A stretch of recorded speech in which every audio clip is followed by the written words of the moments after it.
eSIM for Travel Review. Hello guys, welcome back again to our channel. Let's begin. eSIM Travel Review, cheap and reliable or a scam? Thinking about using eSIM for travel for your next trip? Some travelers had a great experience while others ran into the problems. I checked Reddit and here's what real users had to say. Let's proceed to the setup and performance.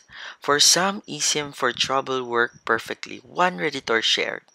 I just finished my Iceland trip using eSIM travel. No issues even in the middle of nowhere. It always connected, 4G or 5G. A week trip cost me about $5 and adding more data was super easy.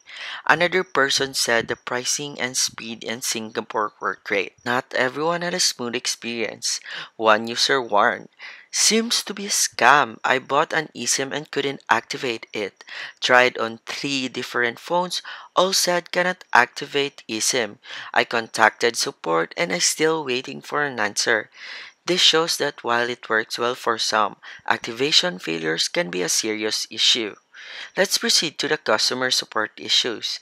One major complaint is poor customer service. A frustrated user commented, "Their customer service was basically non existent."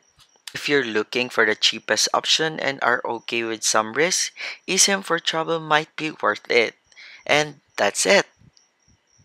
Thank you for watching and don't forget to subscribe the channel.